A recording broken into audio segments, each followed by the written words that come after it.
First of all, a very happy new year. Happy New Year to you as well. Hope you're well. Yes, sir. My guest today is Mr. Alex Malouf, who is a well-known figure in the ME region. He doesn't need any introduction. Nevertheless, I will give him one. Mr. Malouf is named as the first communications innovator in the MEA region by the Holmes Report and a rising star and future chief communications and marketing officer by Provoke Media. Mr. Malouf is a PRCA MENA board member and a communication veteran with 2 decades experience in the region. Welcome, Mr. Malouf, and thank you so much for joining us. It's a pleasure to be with you today. First, should we begin? Yeah, after you.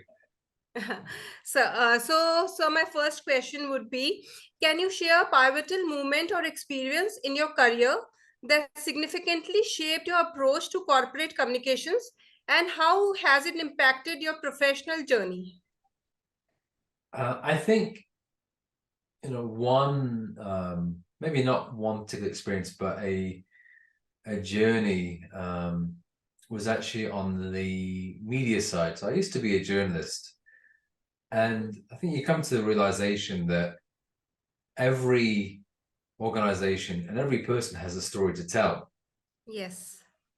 Now, the challenge is them understanding what their story is, one, and two, them understanding what is the best way to tell it.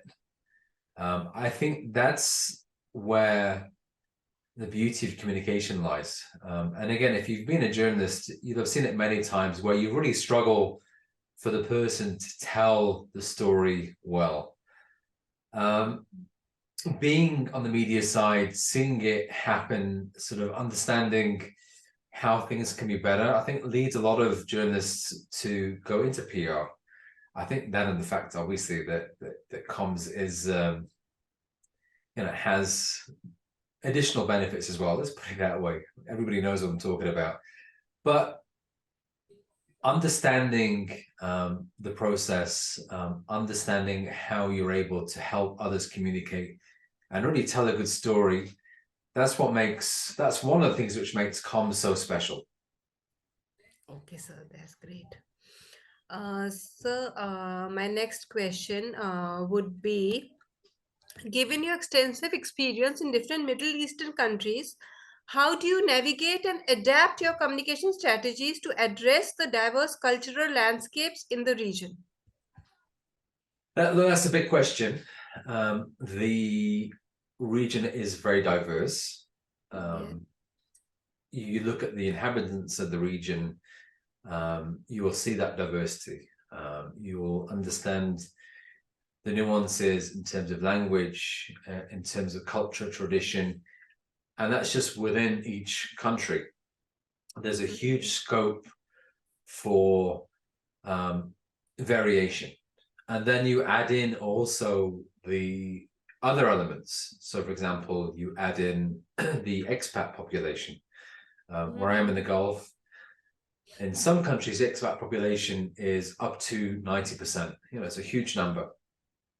Then you also add in trade. You add in the multinational approach to relations and business, commerce, the impact of different cultures and arts and entertainment. We live in a rich culture, a diverse region. And I think there's a huge scope for communicators to really absorb all of these differences and tell a better story, be it internally within their organizations, to the cultures that are part of that organization, or externally as well. And I give you an example, with some of the organizations I've worked with, what they do, and it's very meaningful. It's simple, but it's meaningful.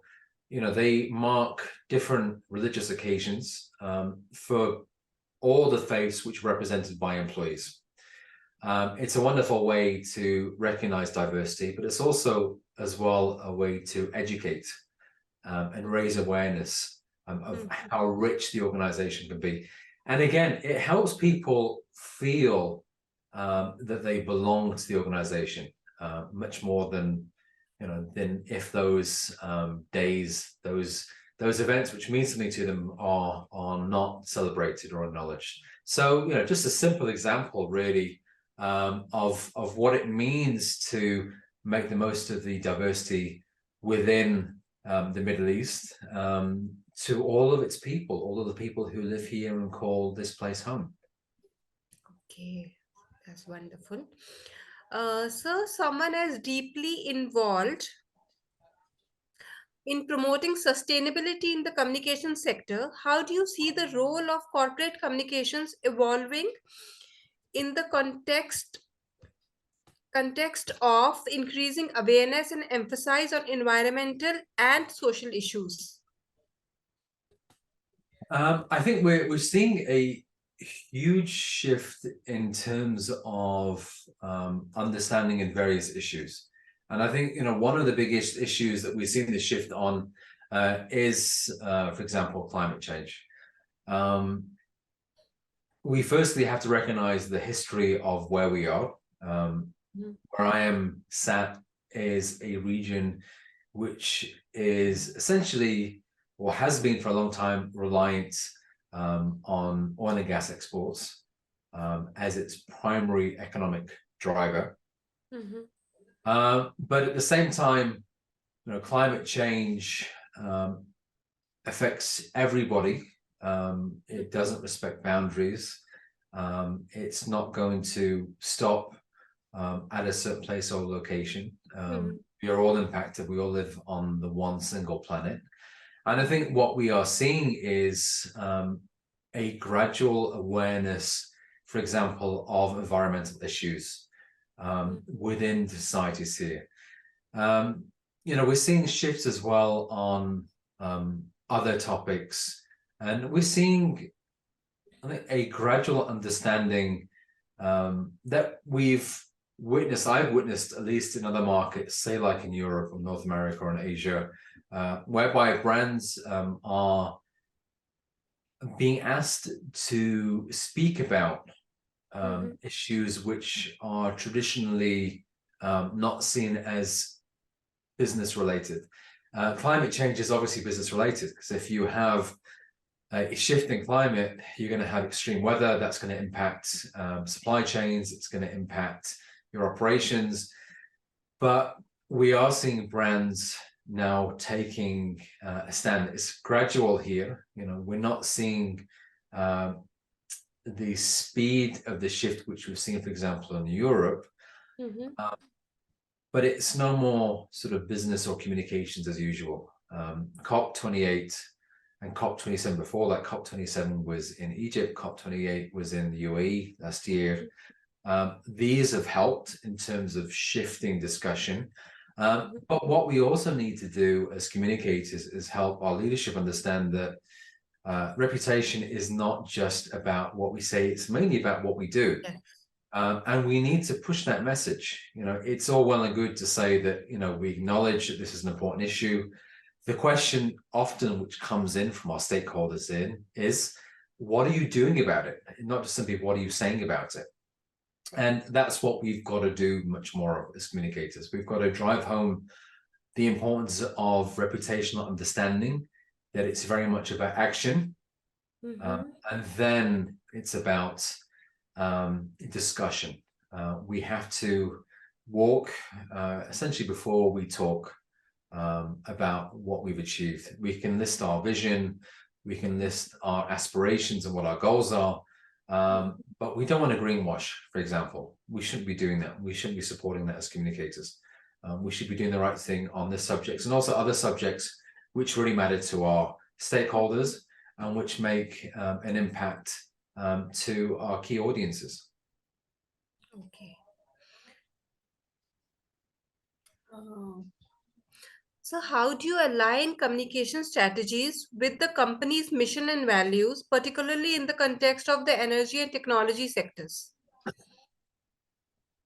Good question. In terms of alignment, the communications always has to be part of a wider strategy. What is your organization there for? What is it trying to achieve? What is the difference that it is looking to make? Communications should never be standalone. We are there to augment and amplify, and we have to add value to the organization and every part of the organization. That's what the best communications does. It supports understanding among our stakeholders in terms of what we're doing, the positive impact that we're making. It helps employees understand what their role is, what the vision for the company is, and why they should be proud of what they're doing. It helps, for example, our suppliers understand what we are trying to achieve as a company and where we are headed. I could go on and on in terms of what communications is there to do. We have to, as communicators, understand the organization. We've got to understand how business works. So, for example, being able to read a spreadsheet, being able to have business discussions with people internally and also as well stakeholders externally. And we've also got to develop our skills in other areas. I love the analogy that somebody shared last year, which is, the best communicators are able to see around corners. We're able to understand the big picture, see what the context is around us, in our local environment, in the wider world, and then advise our leadership in terms of what is headed our way and how we can best meet those changes head on and do it in a way which is positive for the organization, for our employees, and for other stakeholders as well. So with your background in journalism, how do you think the relationship between media and corporate communications has evolved in this present digital age? And how do you leverage digital and social media in your communication efforts? So I'm a journalist by background. Yeah, I I had to read it. Yeah, it's okay. It's okay. I love media. I love writing. I love working with good journalists. I also love fielding hard questions. If you're not able to answer hard questions, then you shouldn't be in comms and you shouldn't be in media either. And hard questions, the best interviews really are the interviews where hard questions and and direct questions are being asked. You don't want, as good communicators, don't want softball interviews, or shouldn't expect them either from good journalists.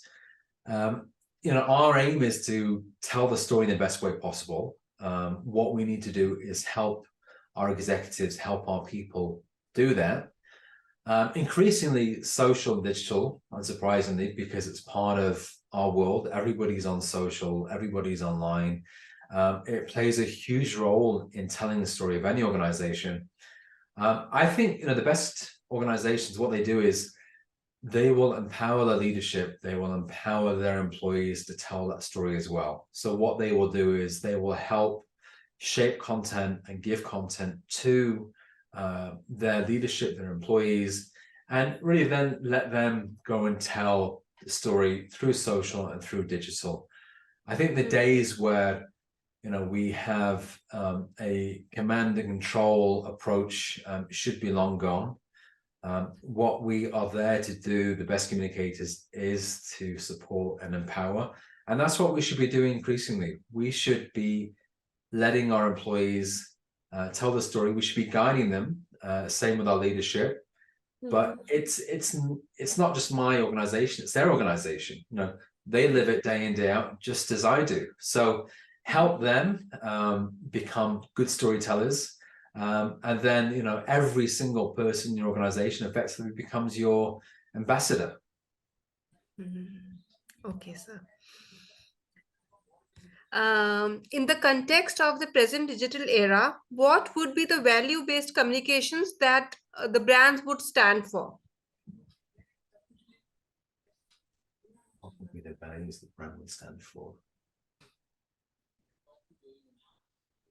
I think if I was a stakeholder looking inwards or at a brand, I would want to know, what does the brand do? Okay, you have a product or a service. That's one thing. That's fine. But then, going beyond that, what is the impact that this organization has on society? So, what is the brand doing to essentially add value to the community, to the economy? How is the brand or the organization trying to do something different? And that's, when you found a company, you do it with the purpose of doing something different. Increasingly, what is the brand doing on big issues such as the environment? So what role are you playing in terms of trying to make the society around you more environmentally friendly, reduce carbon emissions, etc.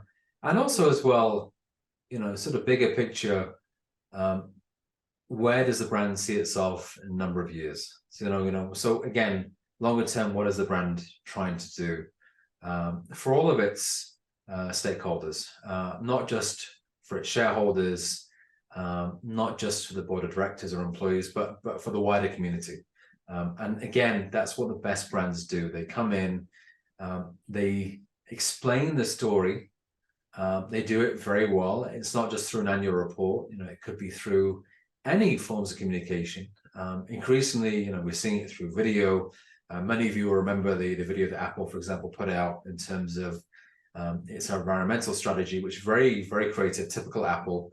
And I think, more organizations could be doing that. What I really want to see is creative, effective communications. I think, we can be a lot better in telling stories. I think we can be a lot more engaging. I think we can do things in a way which gets people asking questions and is exciting, which touches on people's emotions.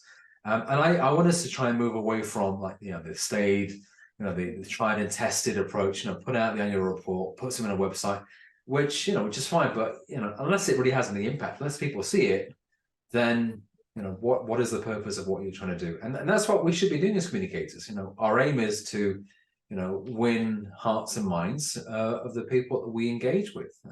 We want to tell a good story and explain why we exist as an organization and what we are doing to make things better. Yes. Mr. Malouf, as an entrepreneur, you co-founded the first business-to-business magazine in Saudi Arabia at that time. So, what challenges did you face, and what lessons did you learn from establishing and managing your own media venture in the region? As I said, media is my first love. We set up the magazine, how many? No, it's 15, 16 years ago. And it was a great lesson being the first, trying to coax the story of the kingdom and the wider region out of people. It was a time when there were far fewer communicators. Yes. And that was interesting because often you either got a very fast response or you got no response at all from people. But just again, sort of approaching that story of why are we here? What story are we helping to tell in terms of the country and the region? How do we see its development? And also as well, being on the other side, asking hard questions, trying to get to the truth of something. It was a fantastic time. Being a journalist is always it's hard work, but it's also a lot of fun as well. And being an entrepreneur as well is incredibly demanding. I have endless respect for entrepreneurs. You're working 6 or 7 days a week. You're putting in very long shifts to try and make your dream come true. And all respect to every single entrepreneur out there for trying to make things happen and doing things differently. Because again, that's why you become an entrepreneur, because you want things to be done differently. Yes. And for the employees also. Yeah, very much so. Also for the employees as well, coming in, taking a risk, Yeah. And with a small organization, I'm not going to use the word family because I think that's been overused, but really giving your heart and soul to an idea and trying to make it happen. True. Yeah, days which you will never forget, and also nights which you'll also never forget. In the last couple of years, like we have seen, Saudi Arabia has developed tremendously on all accounts, like be it communication, women liberation, and so on and forth.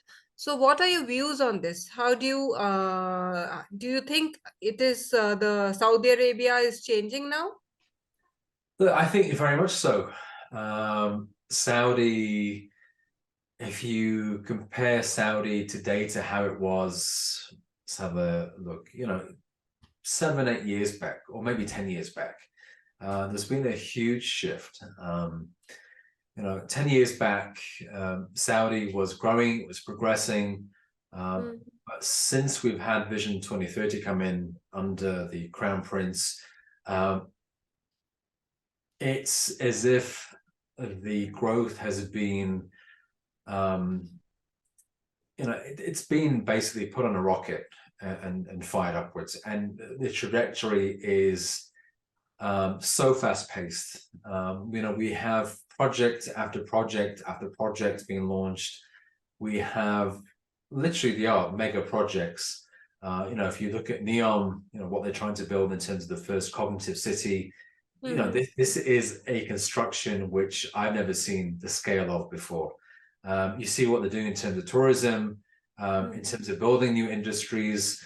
What I love is the ambition. What I love is the vision of wanting to do things differently and doing things as quickly as possible as well. mhm, Uh, I very much think, if you look the past 8 years, how the kingdom has transformed. You look at the changes in society. You look at what the kingdom wants to do in terms of opening up and build up new industries and welcome in people from all around the world. And then you also look forward in terms of what is being planned with Riyadh Expo, with the World Cup. Saudi is one of the most exciting places to be in the world today, especially for communications.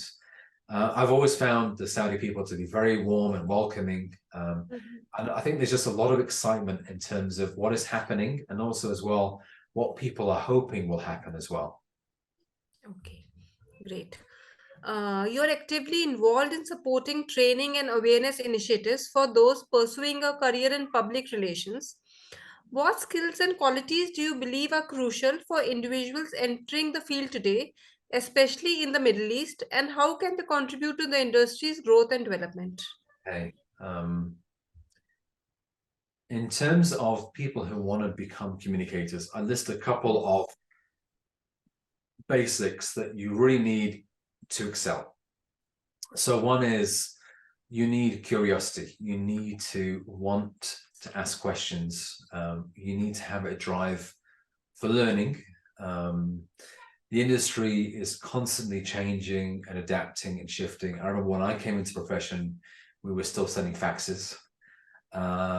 Today, nobody hopefully sends faxes, but we're addressing so many different issues. And you look at sustainability, you look at brand purpose, you look at other pieces, you look at, for example, during the pandemic and COVID, we had 2 years of crisis communications. You look at public affairs. Obviously, when I started out, digital was in its beginnings, in its infancy, and now digital is very much heart and center of what we do as communicators. So you've got to want to ask questions and keep learning. I think you need to enjoy very much being around people, and you need to be a very good listener. I think the best storytellers are actually people who listen and are able to pick up on good stories, pull out the strands, and then are able to take what they're being given and create something even better out of it as well. Mhm. you need to be creative and think a little bit differently. And how can we approach something maybe from a different perspective, which others haven't seen? Again, as a communicator, there is no limit for how creative you can be. Often as well, you've got to work on smaller budgets than our friends in marketing. So, being creative really does matter. I think also as well, I mentioned about constant learning. I think we need to also adapt much more science into what we do as communications. Think about, for example, measurement. How do we measure better? How do we learn about elements such as digital?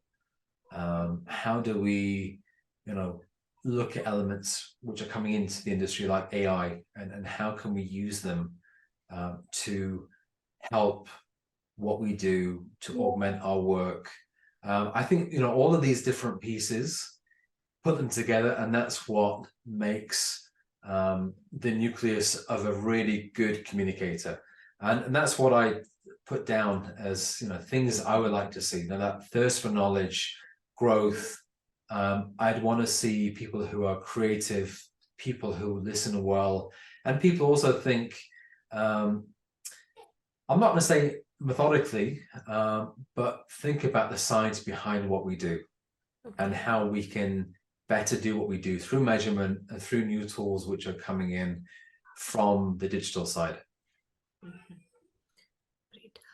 So the last question now, as it is the age of AI, so how do you think the corporate communications will evolve in the days ahead, and what will be the role of AI? AI is going to, in brief, transform everything that we do. I think very much 2023 was just the beginning of what we're going to see. 2023 was almost like being in the sandpit, and having a little bit of fun with the tools. But with AI, it is going to transform everything that we do and also everything that we deal with. It's going to help us create content more quickly at a lower cost. I don't think it should, at least now, it shouldn't become the sole creator of content. For me, AI would create maybe a first draft, but then I'm going to go in, I'm going to see how good it is. I'm going to check what the AI has produced, because it doesn't always produce factually correct information, because it's based on the data that is fed into the tool. But then I'm going to polish it up, and likewise for imagery, for videos. AI is an incredibly powerful tool. What I think it's also going to do is make our jobs harder, in the sense that you're going to see more misinformation, you're going to see more disinformation. And these are the big challenges that we're going to face as communicators over the next couple of years. And how do we tackle that? How do we work towards disproving a lot of the things which are said about us, in the digital space? And AI is going to be behind that. So we've got to think really long and hard in terms of how we can best make use of AI, use it ethically, use it the right way, and also tackle what AI is going to produce, which is going to make our jobs harder as well. Okay. Great, Mr. Malouf. It was a real pleasure talking to you, and really, it was really a great pleasure talking to you, I would say. It's a pleasure as well speaking to you, and